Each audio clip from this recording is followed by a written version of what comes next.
এখনকার টপিক হচ্ছে অবস্থান ভেক্টর। অবস্থান ভেক্টর খুবই ইম্পর্ট্যান্ট একটা ব্যাপার। অবস্থান ভেক্টর দিয়ে অনেক রকম প্রবলেম আসতে পারে এবং এটা বোঝাটা খুব বেশি ইম্পর্ট্যান্ট।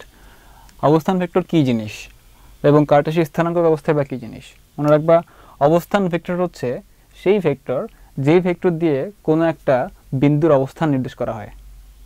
কি বললাম আবার? অবস্থান ভেক্টর হচ্ছে সেই ভেক্টর যেই ভেক্টর দিয়ে কোনো একটা স্পেসিফিক পয়েন্টের অবস্থান কোথায় আছে তা নির্দেশ করা হয়। ধরো আমি যদি একটা স্থানাঙ্ক ব্যবস্থা আঁকি, এটা একটা কার্তেশীয় স্থানাঙ্ক ব্যবস্থা। কার্তেশীয় মানে কীরকম? যেখানে একটা এক্স অক্ষ থাকবে, একটা ওয়াই অক্ষ থাকবে।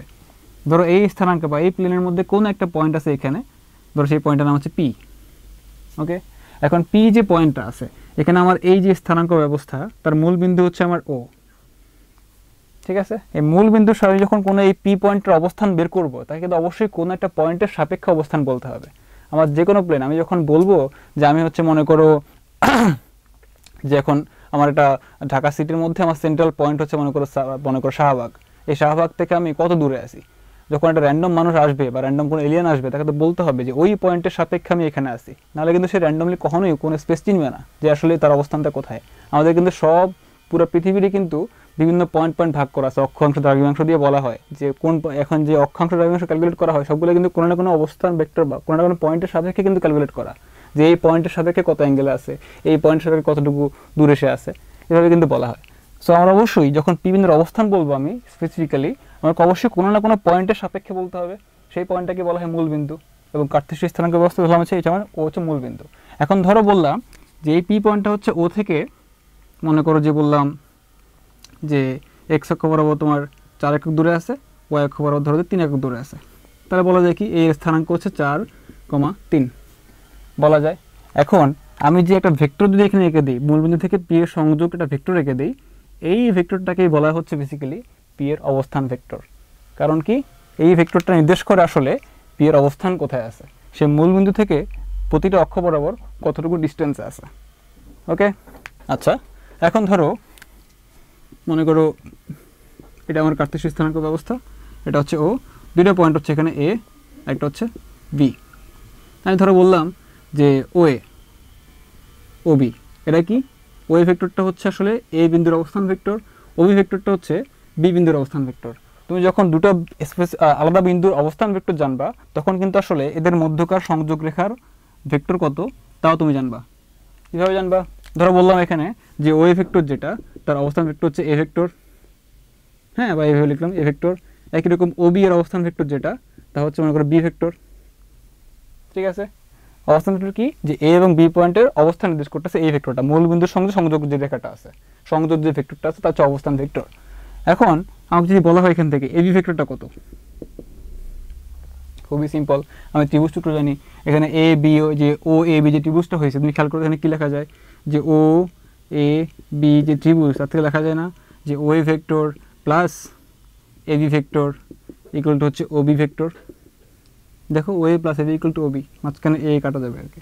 ওকে, কমন ত্রিভুজ সূত্র। তাহলে সেখান থেকে এ বি ইকুয়াল টু কী লেখা যায়?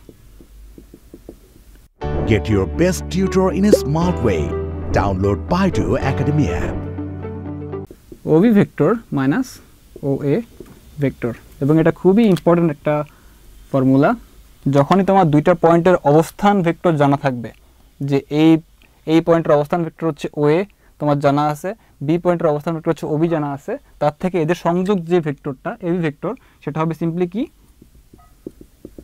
সেকেন্ড যে ভেক্টরটা তার অবস্থান ভেক্টর থেকে প্রথম অবস্থান ভেক্টরের বিয়োগফল। দেখো ও বি মাইনাস ও এ, ও বি হচ্ছে বি ভেক্টর এবং ও এ হচ্ছে এ ভেক্টর।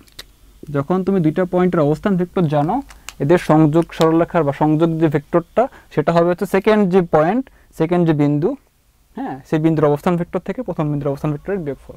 যদি বলতাম এখানে বি এর ভেক্টর কত, বি ভেক্টর ইকুয়াল টু কি লিখতা, সেকেন্ড বিন্দু হচ্ছে এ ভেক্টর, তার থেকে প্রথম বিন্দুর ভেক্টরের অবস্থান ভেক্টরের বিয়োগফল। ওকে, আচ্ছা এখন আমার এই অবস্থান ভেক্টরগুলো কিন্তু আমি প্রকাশ করি আসলে কার্তেশীয় স্থানাঙ্ক ব্যবস্থা দিয়ে। এটা আমাদের সবচেয়ে পরিচিত ব্যবস্থা, সবাই এটা জানার কথা। যদি আমি দ্বিমাত্রিক চিন্তা করি, শুধুমাত্র এক্স এবং ওয়াই অক্ষ আছে, তখন কীরকম হয়? ধরো এটা হচ্ছে এক্স অক্ষ, এটা হচ্ছে ওয়াই অক্ষ, ও বিন্দু। আমার ইউনিভার্সাল কিছু রুল আছে যা আমি নির্দেশ করি। যখন বললাম যে মনে করো যেখানে কোনো একটা বিন্দু আছে পি, একটু আগে যেটা বলতেছিলাম যে পি পয়েন্ট আছে মনে করো এখানে, তার স্থানাঙ্ক হচ্ছে 4,3। এই স্থানাঙ্ক বলতে সবাই কিন্তু বুঝি আমরা যে এই পয়েন্টটা এক্স অক্ষ বরাবর 4 একক দূরে আছে এবং ওয়াই অক্ষ বরাবর 3 একক দূরে আছে। ঠিক আছে, স্থানাঙ্ক যখন আমি বলে দিলাম 4,3। এখন যদি বলি তুমি ওপিকে ভেক্টর আকারে প্রকাশ করো স্থানাঙ্ক ব্যবস্থায়, তখন কিন্তু যেহেতু সে এক্স অক্ষ বরাবর 4 একক দূরে আছে, 4টা হচ্ছে তার স্কেলার মান এক্স অক্ষ বরাবর, এই 4-এর সঙ্গে একটা একক ভেক্টর দেওয়া হয় বোঝানোর জন্য যে আই ভেক্টরটা হচ্ছে এক্স অক্ষ বরাবর একক ভেক্টর, প্লাস যখন 3 বলি ওয়াই অক্ষ বরাবর, এটা বোঝায় কি যে ওয়াই অক্ষ বরাবর সে 3 একক দূরে আছে 3j। দেখো এই যে 4i প্লাস 3j, এটা ত্রিভুজ রাশি, এটা করলে কিন্তু আসলে ওপি ভেক্টরটা আসবে। এই 4i বলতে বোঝানো হচ্ছে এক্স অক্ষ বরাবর একক ভেক্টর, যে বলতে বোঝায় ওয়াই অক্ষ বরাবর একক ভেক্টর, এবং 4i প্লাস 3j এটাই কিন্তু ইন্ডিকেট করছে এই পি পয়েন্টের অবস্থান ভেক্টর ওপি। ওকে, আরেকটা পয়েন্ট এখানে আসে, মনে করো এখানে আছে কিউ, ধরো তার স্থানাঙ্ক হচ্ছে এরকম 2,6, মানে কি সে এক্স অক্ষ বরাবর 2 একক দূরে আছে, ওয়াই অক্ষ বরাবর সে 6 একক দূরে আছে। তখন আমি ও কিউ ইকুয়াল টু কি লিখতে পারবো, সিম্পলি 2i প্লাস 6j, এটা হচ্ছে অবস্থান ভেক্টর। এখন যদি হচ্ছে আমার স্থানাঙ্ক অবস্থা দ্বিমাত্রিক না হয় ত্রিমাত্রিক হয়, 3টে অক্ষ থাকে, 3টে অক্ষ হচ্ছে এরকম দ্বিমাত্রিক বোর্ডে একে দেখানো খুব ডিফিকাল্ট, বা আমাদের বইপত্রে যেভাবে দেখানো হয় এইভাবে আর কি, যেটা অনেকে ফার্স্টে অনেকেই কনফিউজ হয়ে যায় যে এটা এভাবে দেওয়ার মানে আসলে কি। এটা আসলে কীরকম, এটা আসলে ধরো তোমার কোনো একটা বিল্ডিংয়ের কোনো একটা রুমের একটা কোণা, সেই কোণার মধ্যে চিন্তা করলে সবচেয়ে ইজি হবে। 3টা কোণা আছে, যদি এই তুমি ধরো যে উপরের দিকে তোমার বিল্ডিং যে রুমে এখন আসো, এখানে তো কোণা দেখা যাচ্ছে না, সেই কর্নারের মধ্যে যে কোণাটা, যে বিল্ডিংয়ের ওই রুমে যে কোণাটা আছে, সেই কোণা দেখবা যে উপরের দিকে যে লাইন চলে গেছে এবং রুমের অন্য পাশে একটা লাইন চলে গেছে, এই পাশে লাইন চলে গেছে, এই 3টাকে এক্স ওয়াই এবং জেড অক্ষ বলা হয়। তো এখন এটা তো দ্বিমাত্রিক বোর্ড, এখানে এটা একে দেখানো সম্ভব না, একটু ডিফিকাল্ট। তো আমরা এইভাবে দেখাই, ধরো যে এটা হচ্ছে এক্স অক্ষ, এটা হচ্ছে ওয়াই অক্ষ, এটা জেড অক্ষ। তখন কোনো একটা পয়েন্ট ধরো তোমার রুমের মধ্যে এইখানে আছে, এখন এইখানে যখন তুমি আসো, তুমি যেটা পুরো একটা ত্রিমাত্রিক প্লেন, কোনো নির্দিষ্ট প্লেনে কিন্তু সে নাই, সেই পয়েন্টে আছে, তখন আমরা ধরে নিই কি যে আমার রুমের যে কর্নার সেটা আমার স্থানাঙ্ক ব্যবস্থার মূলবিন্দু, সেখান থেকে সে এক্স অক্ষ বরাবর কত দূরে আছে, ওয়াই অক্ষ বরাবর কত দূরে আছে এবং জেড অক্ষ বরাবর কত দূরে আছে। এই 3টা কোঅর্ডিনেট জানলেই কিন্তু আমি বলতে পারবো এক্স্যাক্টলি তার পজিশনটা কত। ওই যে বইপত্রে এক্সাম্পল দেওয়া হয় যে একটা পিঁপড়া যখন তোমার বইয়ের উপর দিয়ে হাঁটে, তার অবস্থান বের করার জন্য আমার সে বইয়ের স্থানাঙ্ক জানলে কিন্তু হয়। বাট যখন মাছি রুমের মধ্যে উড়ে, সে মাছির কিন্তু কোনো স্পেসিফিক প্লেনে সে বসে নাই, সেটা ত্রিমাত্রিক জায়গার মধ্যে সে ঘুরছে, ওই জায়গাতে মাছির অবস্থান নির্দেশ করার জন্য ওর অবশ্যই কোনো একটা মূলবিন্দু ধরে সে এক্স অক্ষ বরাবর, ওয়াই অক্ষ বরাবর এবং জেড অক্ষ বরাবর কত দূরে আছে সবগুলোই বলতে হবে। দেখুন এই জন্য বইতে দেখা হয় এই যে পি পয়েন্টটা কিন্তু আসলে ধরো এখানে পি আঁকলাম, এই পিটা কিন্তু আসলে ধরো যে এই এক্স ওয়াই প্লেনে না, সে ত্রিমাত্রিক প্লেনে আছে। ধরো আমি যদি বলি যে তার স্থানাঙ্ক হচ্ছে এরকম 2,3,4, এটা বলতে বোঝায় সে এক্স অক্ষ বরাবর 2 একক দূরে আছে, ওয়াই অক্ষ বরাবর 3 একক দূরে আছে, জেড অক্ষ বরাবর 4 একক দূরে আছে।